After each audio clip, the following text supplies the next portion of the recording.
መንእስያት ብዛዕባ ሓቀኛ ፍቕሪ ኣብ ምንዳይ እንኽተሎም መምርሕታት ክንዘራረብ ኢና።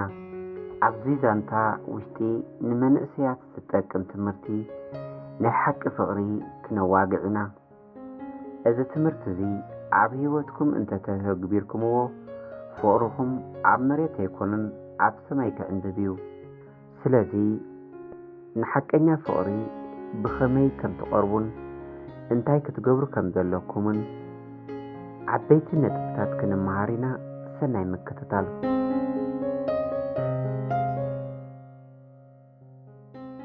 ሳራን ዮናስን ኣብ ሃይስኩል እዮም ተላልዮም። ሳራ ትሕትን በላሕን ጓል ነበረት። ዮናስ ድማ ብትግሃት ሕልምን ዝነብር መንእሰይ ነበረ። መጀመርታ ነንሕድሕዶም ካብ መዕርኽ እዮም ዝፋለጡ። ቀስ ብቐስ ግን እቲ ክብርን ምትእምማንን ናብ ፍቕሪ ተቐየረ። ፍቕሪ ክጅምር ወይ ከዓ መሰረት ክህልዎ እንተኮይኑ ፈለማ ምክብባር ክህሉ ኣለዎ። ምክብባር ዘይብሉ ፍቕሪ ፈፂሙ ኣይጅምርን። ዮናስ ንሳራ ብመልክዓ ኣይኮነን ዘፍቀራ፣ ብልባን ብባህርያን እዩ ዘፍቀራ። ሳራ ድማ ዮናስ ሓሳብ ስለ ዝነበረ ኣይኮነን ዘፍቀረቶ። ንሳ እቲ ዘለዎ ሕልምን ጽንዓትን ተስፋን እያ ዝረኣየት። እቲ ሓቀኛ ፍቕሪ እናተጀመረ እዩ። ዮናስ ንሳራ ካበይ መጺኺ ኢሉ እውን ኣይተጨነቐን። ሓቀኛ ፍቕሪ ስለ ዝነበረ መንነት፣ ዓልየት፣ ሕብሪ ብዘየገድስ ዮናስ ሳራ ጥራሕ የፍቂሩ። ደቂ ሰባት ክንበሃል ነናይ ባዕልና ሽግር ኣለና። ኣዎንታዊ ጎኒ ኣሉታዊ ጎኒታት ሒዝና ዝተፈጠርና ኢና። ሳራ እውን ዮናስ ምስ ድኻሙን ሽግራቱን ኣፍቀረቶ። ገንዘብ ስለ ዘይነበሮ ተገደሰትን። መኪና እውን ስለ ዘይነበሮ ኣይሓፈረትን። ምክንያቱ ሓቀኛ ፍቕሪ ተሃልዩ ሃብቲ ድሕርቲ ፍቕሪ እዩ ዝመጽእ። ፍቕሪ እምበኣር ካብ ንብረት ይቕድም። እዚ እምበኣር ሓቀኛ ፍቕሪ ማለት ግን ህይወት ፈተና ዘይብላ ኣይኮነትን። ፈተናታት ተደራረበ። ዮናስን ሳራን ኣብ ፈተና ኣትዮም ኣለዉ። እቲ መሰናኽል እንታይ ኮነ ኣጋጢምዎም? ሓቢርና ንከታተል።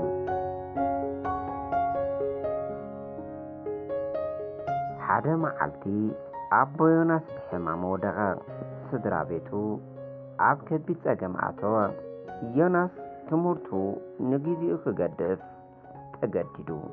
ኣታዊ ገዝኦም ኣቦኦም ስለ ዝሽፍኖ ዝነበረ ንሱ ናይ ገዛ ሓላፍነት ተሸከሞም።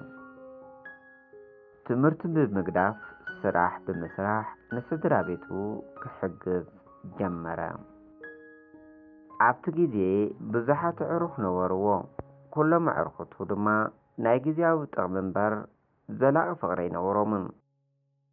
ሳራ ክትሓድጎ እያ ይብሉ ነበሩ። ግን ሳራ ኣብ ጎኑ ዮናስ ቆመት። ንሳ ኣይገደፈቶን። እቶም ኣብ ዙርያኡ ዝነበሩ ኣዕሩኽቱ ግን ሓዲጎም ኸዱ። ህይወት ኣብ ሙቸት ጥራሕ ኣይትፍተንን። ኣነ ምሳኻ ኣለኹ ኢላ ድማ ኣጽናዕነዐቶ። እቲ ናይ ሳራ ቃል ንዮናስ ሓይሊ ኾኖ፣ ብርትዐ ሃቦ፣ ተስፋ ድማ ገበረ። ብድሕሪኡ ካልእ ፈተና መጸ። ስድራ እንዳሳራ ንዮናስ እዚ ቆልዓ ድኻ እዩ እናበሉ ኣቋሸሽዎ። እዚ ተስፋ የብሉ መጻኢ የብሉ እንታይ ክገብረልኪ እዩ ይብልዋ። ወግሐ ጸብሐ ይጨቕጭቕዋ። ተቃውሞኦም ኣብ ልዕሊ ዮናስ ቀጸሉ። ንሳ ግን ንፍቕራ ከቶ ኣይከሓደትን። ምክንያቱ ፍቕሪ ቅድሚ ኩሉ እያ ትሰርዖ ዝነበረት። ሰብ ብገንዘብ ኣይዕቀንን፣ ብልቡን ብባህሪኡን እዩ ዝደለት ሳራ። ዮናስ ድማ ንኹሉ ተጻቢሩ ብለይቲ ይሰርሕ፣ ብቐትሪ ድማ ትምህርቲ ይቕጽል። ኣዝዩ ከቢድ ነበረ። ኣዝዩ ህይወት ከበደቶ። ሓደ ግዜ ተስፋ ይቆርጥ ነበረ። ግን ሳራ ኩሉ ግዜ ኣብ ጎኑ ኮይና ተተባብዖ ስለ ዝነበረት ከም ሓይሊ ይጥቀመሉ ነበረ። እዚ ኩሉ ክሓልፍ እዩ ሓደ መዓልቲ ክንዕወት ኢና ትብሎ ድማ ነበረት። ህይወት ብተስፋ ክትንደእ ከላ እያ ነቲ ዓወት ክትርክቦ ትኽእል። ስለዚ ንሓደ ሰብ ብእምነት ብክብሪ ብተስፋ ነቲ ፍቕሪ ክቐፅሎ ትኽእል ኢኻ። ተስፋ ተቆሪፅካ ግን ህይወት እውን ተቋርፅ ምንባራ። ስለዚ እዚ ኩሉ ክሓልፍ እዩ ሓደ መዓልቲ ክንዕወት ኢና እናበለት ኣብ ጎኑ ኮይና ተፅናዕንዖ ነበረት። ከምዚ እናበለ ዓመታት ሓለፉ። ብድሕሪ ብዙሕ ፃዕርን ትዕግስትን ዮናስ ትምህርቱ ብዓወት ወዲኡ ሓደ ዓብይ ስራሕ ድማ ረኸበ። ህይወቶም ቀስ ብቐስ ተቐየረ። እቶም ቀደም ዝቃወምዎም ሰባት ድማ ኣድነቕዎም። ምክንያቱ ክንደየናይ ጽኑዓት ምዃኖም ብተግባር ስለ ዘረኣዩ። መዓልቲ መርዖኦም ምስ በጽሐ ዮናስ ንሳራ ከምዚ በላ፣ ኣብ ግዜ ሽግረይ ንስኺ ነርኪ፣ ኣብ ግዜ ጭንቀይ ኣብ ጎነይ ነርኪ፣ መሓዙተይን ዕርኽተይን ክሃድሙ ኻባይ ንስኺ ኣብ ጎነይ ነርኪ፣ ስድራይ ክሓሙ ክጽገሙ ከለዉ ንስኺ ሓይለይን ጉልበተይን ነርኪ። እዚ ኣምፅየዮ ዘለኹ ዓወት ድማ ናተይ ጥራይ ኣይኮነን ዋና ብናትክ እዩ በለ። ሳራ ድማ ብንብዓት ፍሽኽ በለት። ሓቀኛ ፍቕሪ ኣብ ግዜ ምቸት ጥራይ ኣይኮነን ኣብ ግዜ ፈተና እውን ይቕፅል እዩ ድማ በለቶ ሳራ።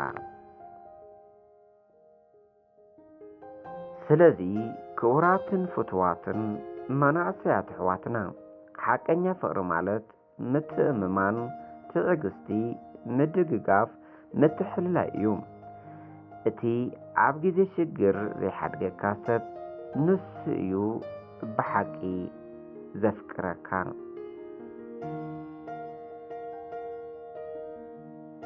እምበኣርከስ ፍቕሪ ማለት ክብሪ፣ እምነት፣ ትዕግስቲ፣ ሓልዮትን ተኣማንነትን እዩ። እቲ ንስምዒትካ ዝፃወት ሰብ ኣይፈትወካን። እቲ ንህይወትካ ዘማዕብል ወይ ከዓ ክብርካ ዝሕሊ ንስኻ ክትልወጥ ዝደሊ ሰብ ግን ብሓቂ የፍቅረካ ምዃኑ ምልክቱ እዩ።